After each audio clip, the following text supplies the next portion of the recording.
like the point you made about that he's very kind and he tells the mistakes in a very subtle and polite way. Like you don't even know that he said it, right? That's what the four Kumaras were saying, that they were trying to reply to him that Lord Vishnu is putting in himself in a humble position, but then the Kumara saying that he is the source of everything, he is the highest, and then he subtly told them that they even if they're rude, he still worships them. So he's very daksh. He's very expert. Expert, yeah. So by doing one thing, he fulfills multiple purposes. That's the meaning of Daksha. Yeah. Yeah. So I was thinking that just like in case of these Kumaras, they got angry with the Jay and Vijay. I mean, just because they were thinking on for themselves, right? Even though the motive was to see the Supreme Lord, but uh, why were they stopped? They were angry at that point. So many times it happens in our lives also, that sometimes we misunderstand things, right? And then the person for whom we are angry or upset with, they take such a humble position. In case of Jay and Vijay, it's because they are representing Krishna. So Krishna takes that humble position, and then you feel so embarrassed, right? So basically, like we should give it benefit of doubt always when there is some negative feelings or some anger or something for the other person.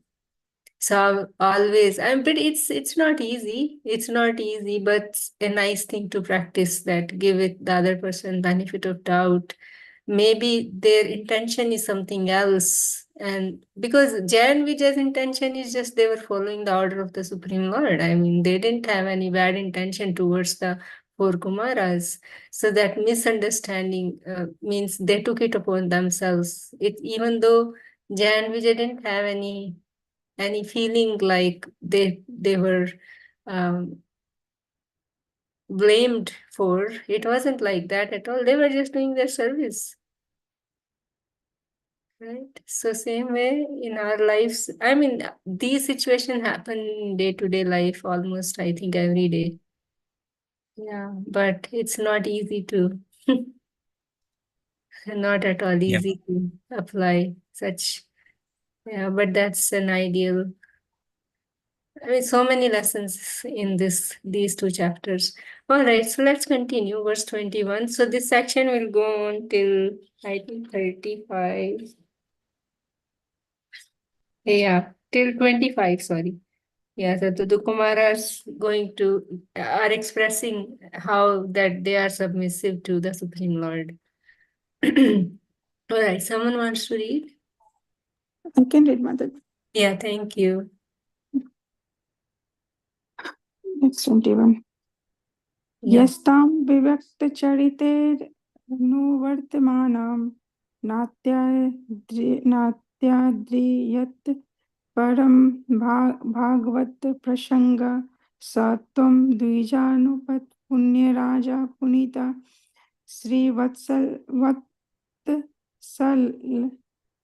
श्रीवत्सलक्ष्म किमगा भाजनस्त्वं. Translation and purport by Srila Prabhupada. Jai Srila Prabhupada ki jai. Yeah. O Lord, you are extremely attached to the active of your pure devotees, yet you are never attached to the goddess of fortune who constantly engage in your transcendental loving service. How can you be purified? How can you be purified? Therefore, by the dust of the path traversed by the Brahmanas, and how can you be glorified are made fortunate by the marks of Sri Vatsa on your chest. Pat by Srila Prabhupada Jai, Srila Prabhupada ki Jai. It is said in Brahma Samhita that the Lord is always served by many hundreds of thousands of goddess of fortune in this Vaikuntha planet. Yet because of his attitude of renunciation of all opulence, he is not attached to any one of them. The Lord has six opulence, unlimited wealth, unlimited fame, unlimited strength, unlimited beauty, unlimited knowledge, and unlimited renunciation. All the demigods and other living entities worship Lakshmi, the goddess of fortune, just to get her favor. Yet the Lord is never attached to her because he can create an unlimited number of such goddess for his transcendental service. The goddess of fortune, Lakshmi, is sometimes envious of the tulsi leaves, which are placed at the lotus feet of the Lord, for they remain fixed there and do not move. Pets Lakshmiji, although still not item, is by the chest of the Lord, sometimes has to place other devotee who pray for her favor.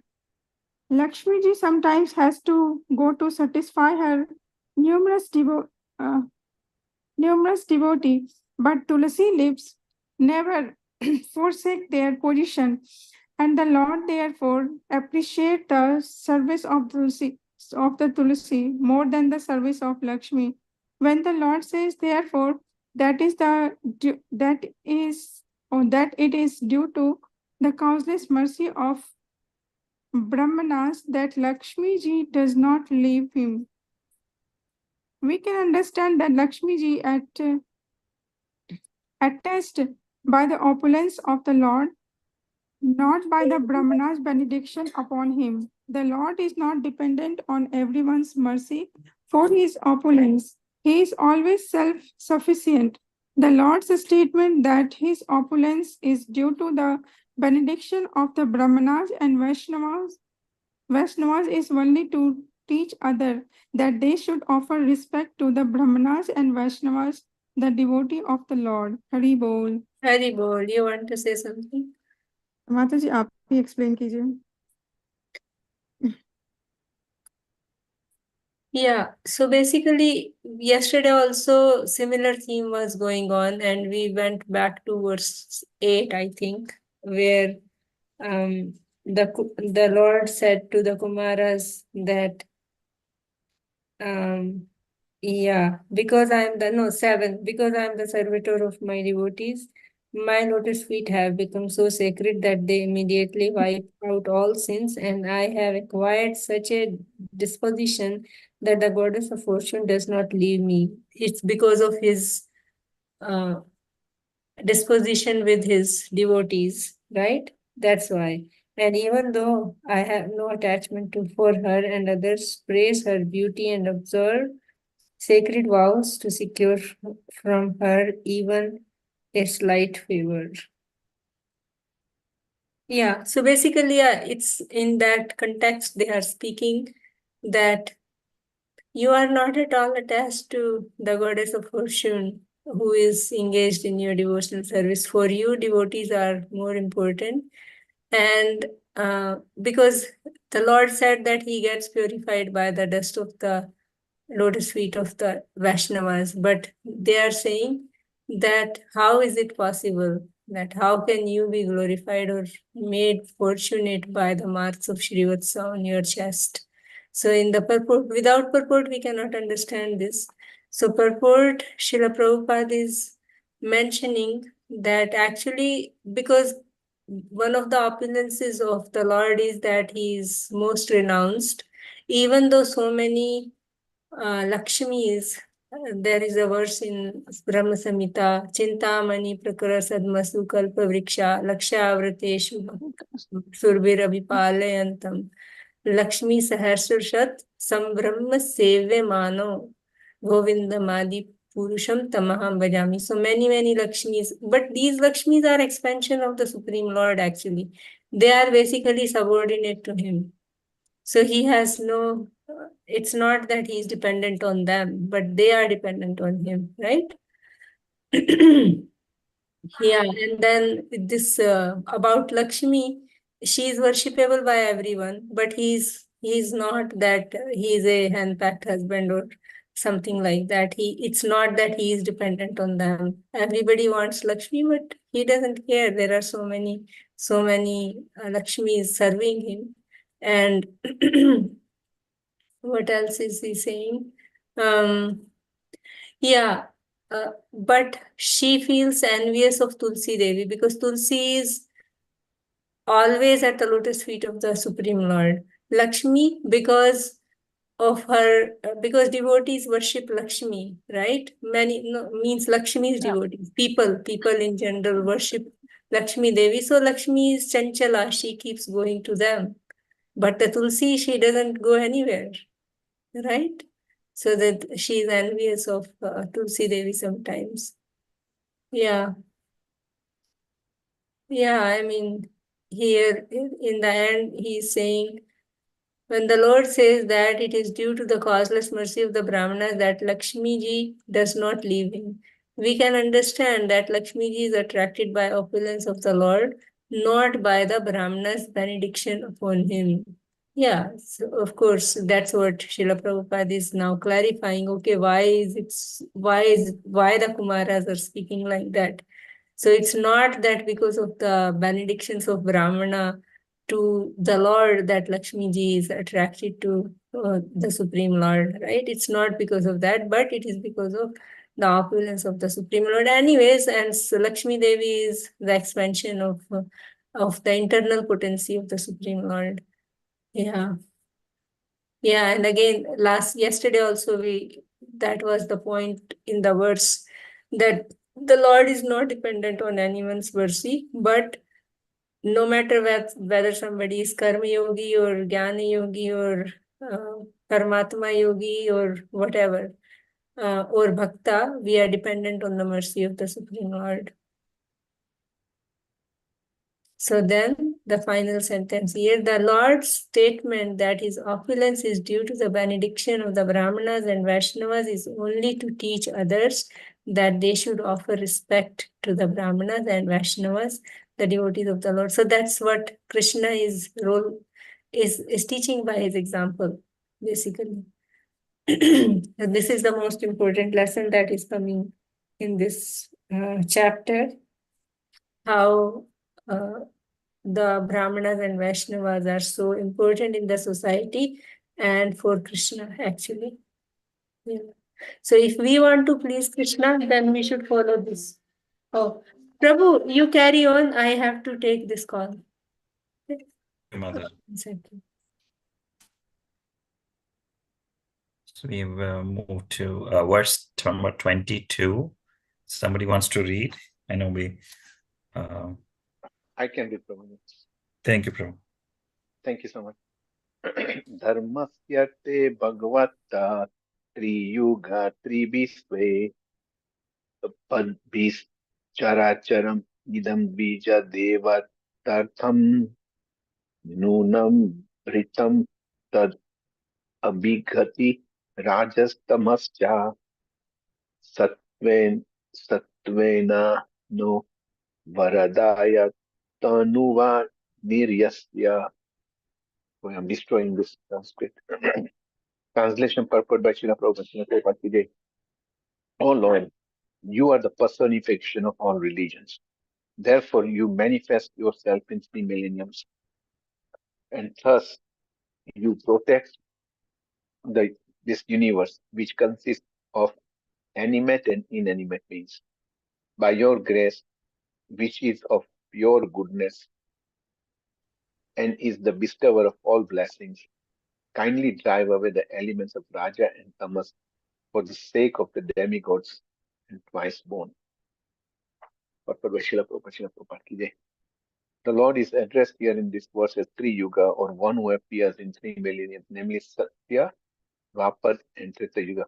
He is not mentioned as appearing in the 4th millennium or Kali Yuga. He is described in Vedic literature in the Kali Yuga. He comes as Chana Avtara, or an incarnation.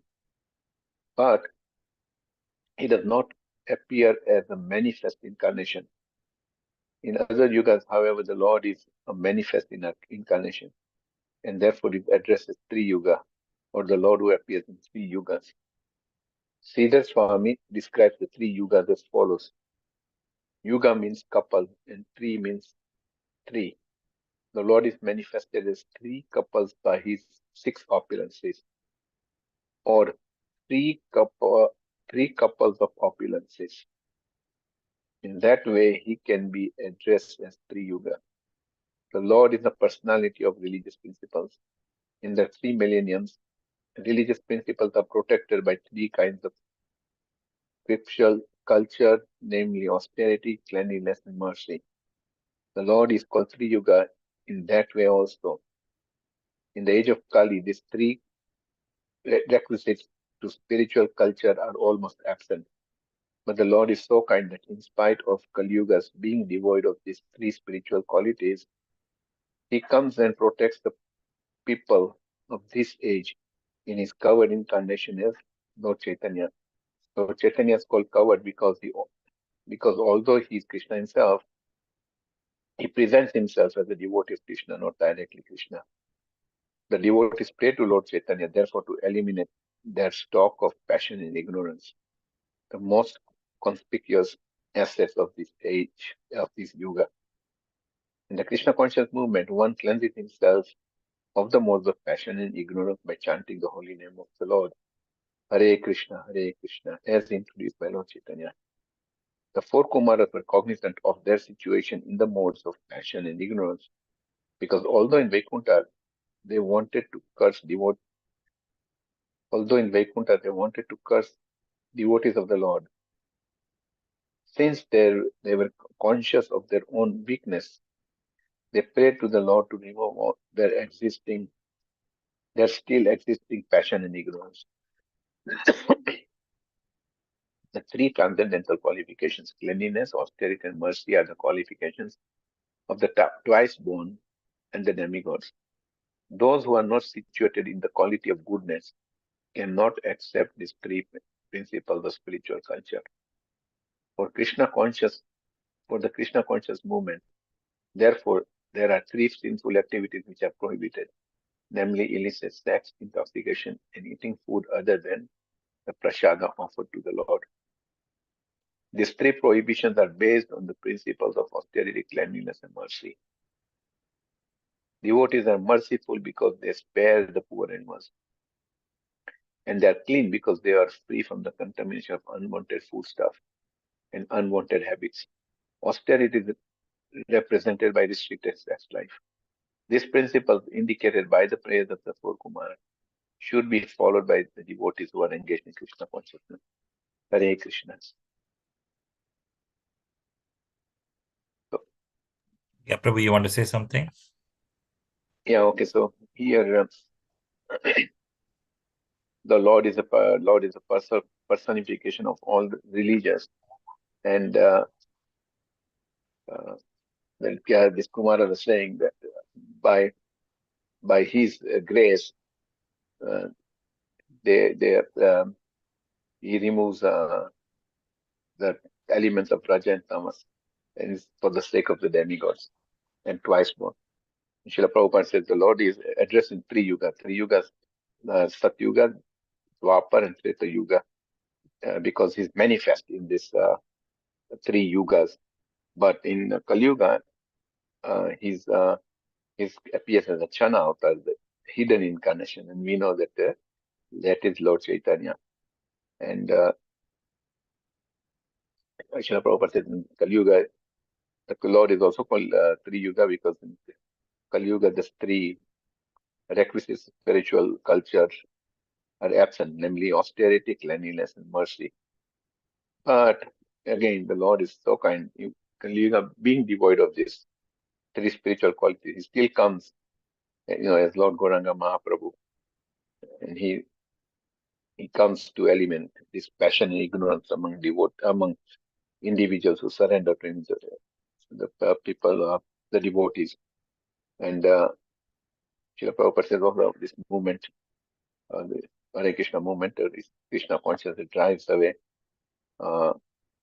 sorry, one can rid himself of the modes of passion, ignorance by chanting the holy names of the Lord.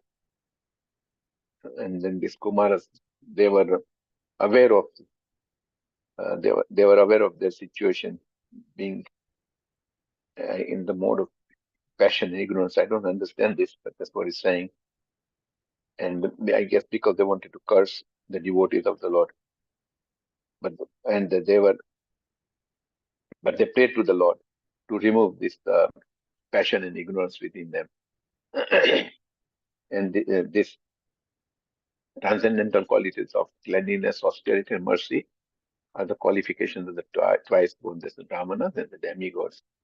And Srila Prabhupada says that those who are not situated in the quality of goodness cannot accept this principles of spiritual culture, because in modern in passion and ignorance, you cannot practice spiritual life. So that's what it is. And this, just like in Kali Yuga, in Kali Yuga, this spiritual culture is absent by the absence of what do you call them? By people engaging in illicit sex, intoxication, and eating, of course, not only prasadam but in other nonsense. But Krishna conscious movement of ours, Srila Prabhupada says, the Krishna conscious movement is aiming to purify people by restricting them in these activities. And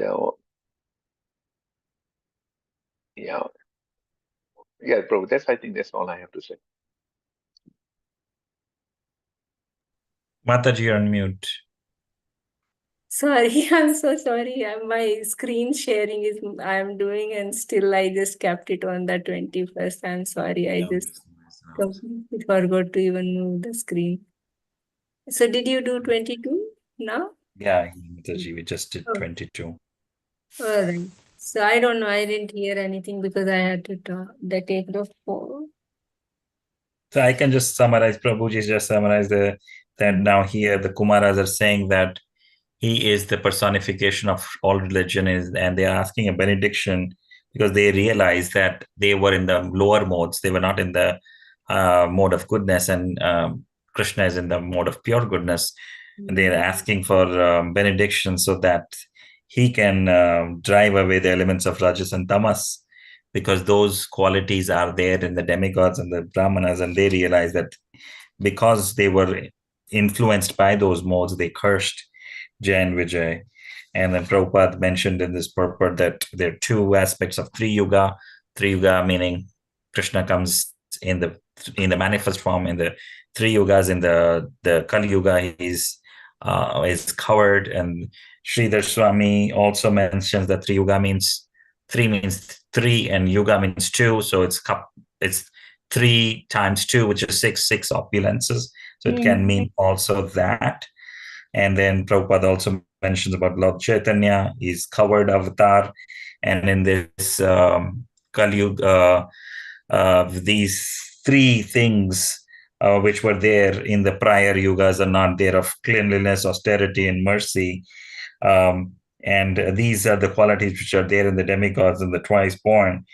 And the devotees have this, and we know that our 4 regulative principles, if we do these, follow them nicely, then Kali Yuga cannot touch us.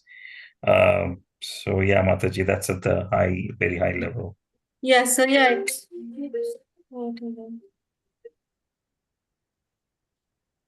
Yeah, yes. It's so, see, I mean, just because the Lord became humble, they are realizing themselves, right? That what mistake they made. Actually, I was just thinking this kind of teaching that Krishna is teaching us for parents with the children's relationship is very, very, very important, actually. So generally what happens when children make mistake, we just bombard them with scolding and all that. right? We try to find fault with them. And instead, I think when we talk like that in an empathic way, because what is the Lord doing? He spoke to them in the empathic way, and then he said everything, the mistakes that they made, right? So I think then the children will realize by themselves that what can be done better, right?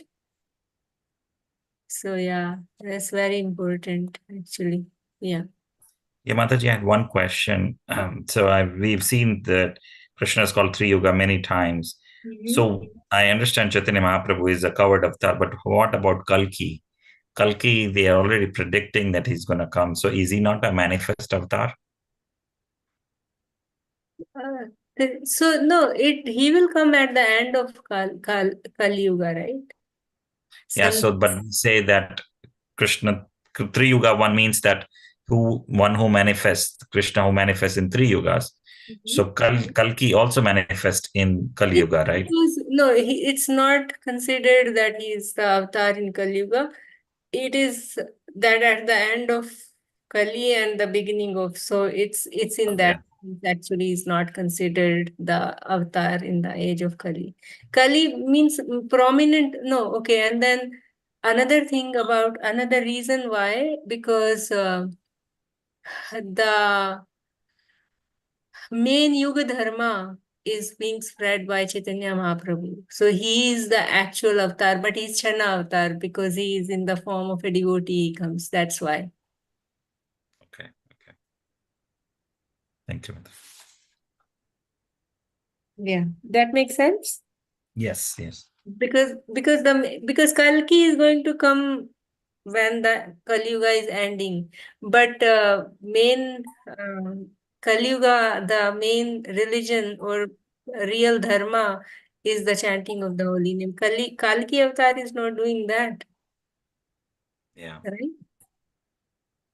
And yeah, that's why, because main avatar for Kali is actually Chaitanya Mahaprabhu, and because he's Shana avatar, that's why it is.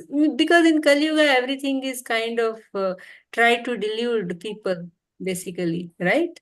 So those who are actually wanting to be in spiritual life, growing only, they can understand that. So all these things like Shankaracharya came, all this thing is done in order for filtering out the real type of devotees, right? From the others. Yeah. Okay, so probably 23 we have to do, no? So yeah, let's do one more. Hopefully we can complete this. Someone wants to read? I can read, Mataji. Mataji is reading. Oh, but you can read it, no problem. No, Mataji, go ahead. I did not see you, so I didn't realize you're here. Verse 23.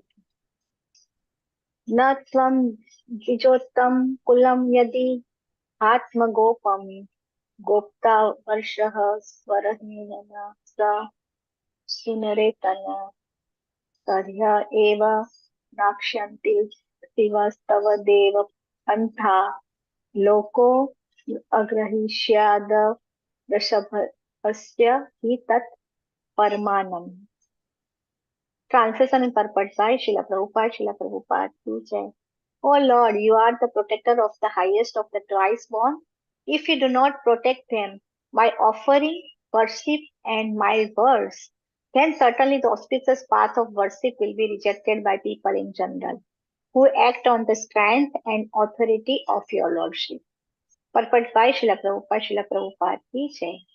In Bhagavad Gita, it is stated by the Lord himself that the acts and character of great authorities are followed by people in general.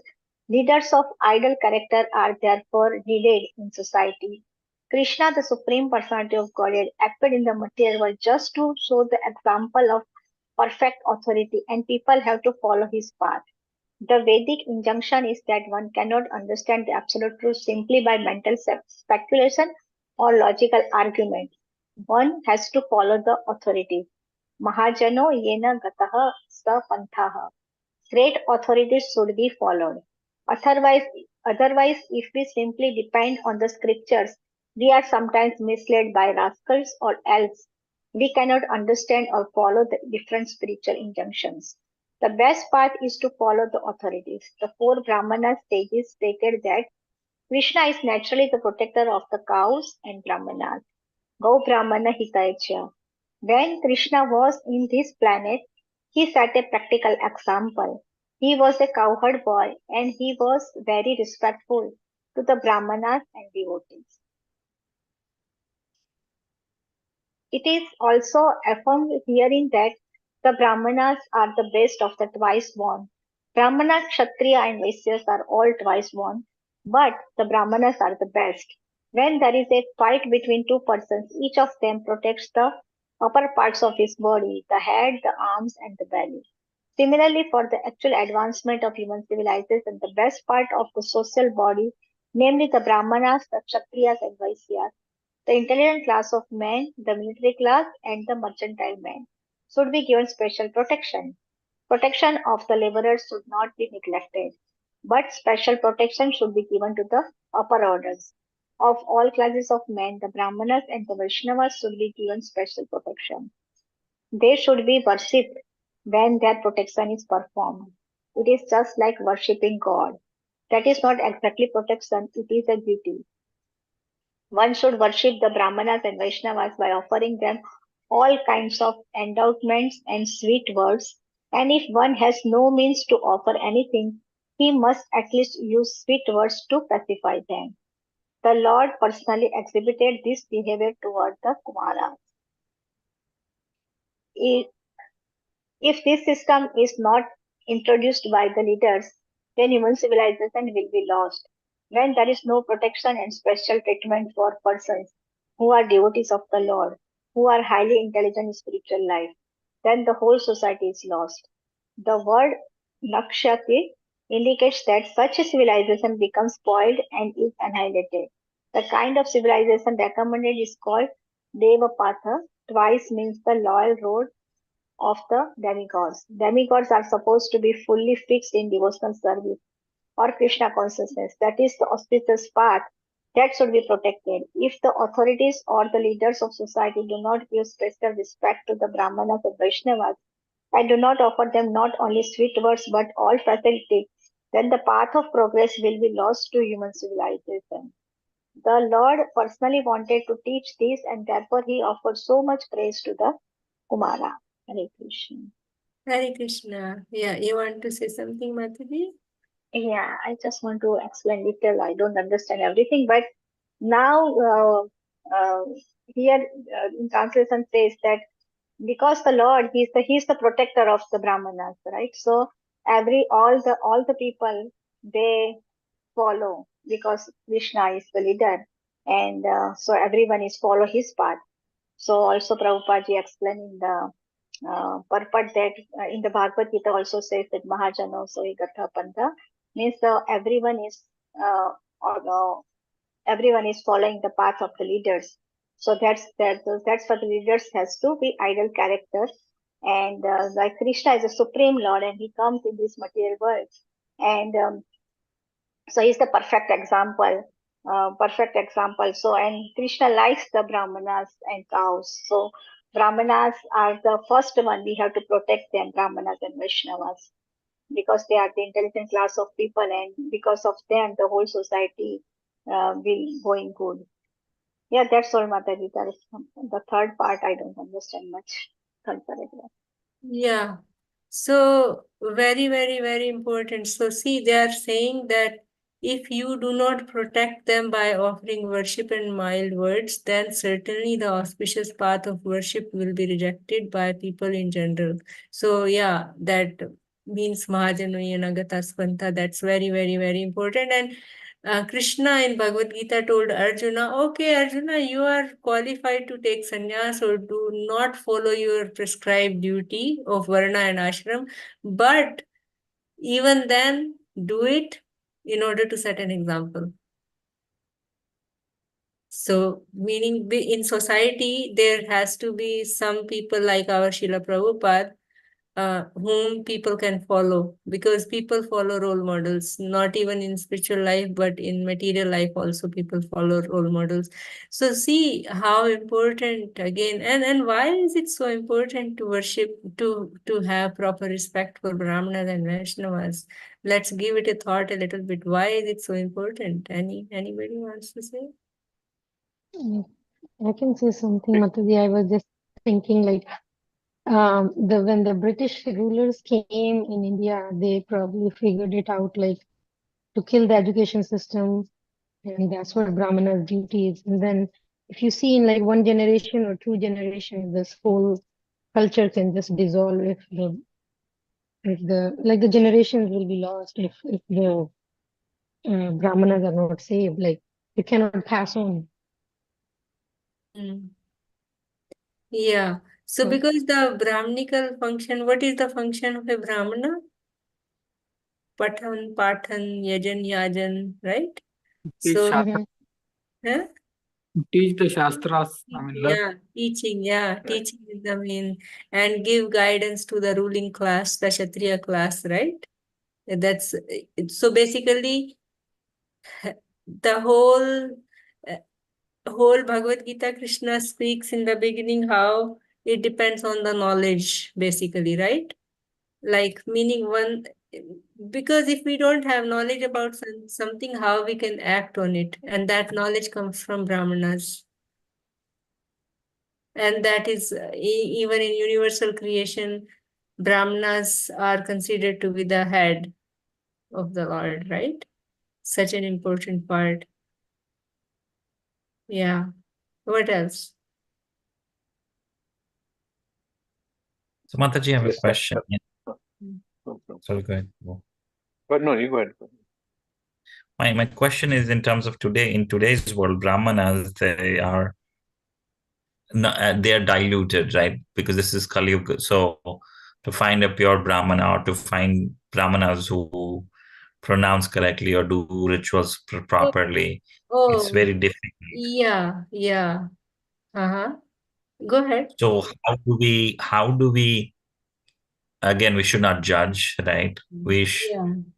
So how do we give them the proper respect, and what is the proper respect to the Yeah. Brahmanas in this? Okay. No. It's not in that sense, actually. By qualities, right? One has to be Brahmana by quality, and that's what Srila Prabhupada says, that in in this Kali Yuga, everybody is a Shudra, basically, right? But when we are trying to become the devotees, then some of the devotees have that inclination of Brahminical qualities. We get Brahminical initiation, right? And we are supposed to cultivate those qualities, right? That's why Krishna has again and again told so many qualities in Bhagavad Gita, right? So it's not that by caste Brahmana or anything, it's by qualities. And Srila Prabhupada, in the end, towards the end, he said that my work in Varnashrama system is not done yet. And he wanted his followers to carry on. And that's why in ISKCON, like His Holiness Shivaram Swami, they are developing that Varanashram communities in different places, right? Different Maharajs and the Vaishnavas are doing that. So it's not Brahmana, it's not just Brahmana, it's basically to Vaishnavas also who do the Brahminical work of teaching and giving guidance and all that, right? Yeah. And Let me you take in terms of the Vaishnavas, yeah, I agreed. yeah. So basically, so even though we don't propagate the Varanashram system, but according to our inclination, according to our nature, we should involve in such type of service, right? So there are so many devotees who study scriptures, but not many wants to teach. They want to do it for themselves. Some people have inclination to teach. So that is what tells us that those devotees have Brahminical inclination. And the qualities, and it's not just Brahmana by caste or birth or anything, it's by the qualities, right? And it's not just the Brahmanas, it's the devotee Vaishnava Brahmanas, basically. Yeah. Thank you, Mother. Yeah. So something else anybody have to say?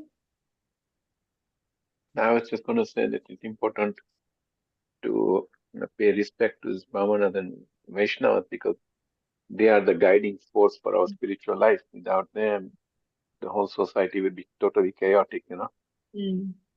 Yeah, so here Srila Prabhupada is writing, of all the classes of men, a Brahmana and the Vaishnava should be given special protection. They should be worshipped. When their protection is performed, it is just like worshipping God. That is not exactly protection, it is the duty. One should worship Brahmanas and Vaishnavas by offering them all kinds of endowments and sweet words. And actually another way of respecting someone is to help them in their mission, just like for us helping the mission of Srila Prabhupada and Chaitanya Mahaprabhu, right? That's a respect for the other person. And another way is, see, now we are part of ISKCON, so it's kind of our responsibility, duty, not only just respect it. So if we act in such a way that it gives positive impact to people about ISKCON, because people judge ISKCON based on what its followers do. Right? That is another way of giving proper respect and regard to what we are following. Right? So Srila Prabhupada says, no, that actually ISKCON is his body, Srila Prabhupada's body. ISKCON is Srila Prabhupada's body. And here, if this is not introduced by the leaders, then human civilization will be lost. So just as Arjuna gave his argument that if the elders of the family will be killed, then there won't be any following of the tradition. So it's similar kind of thing. If we don't do that, then and that's what exactly happened. A Brahminical culture fall down because of Shringi's mistake in first canto. So because of that, the whole, and that's how Kali Yuga began. The Brahminical culture fall down because of his not acting appropriately as a Brahmana, right? Because then Kshatriyas' faith and trust in Brahmanas got lost. They won't follow the authority of Brahmanas anymore, right? So such an example. All right, so I think, 8:20, sorry.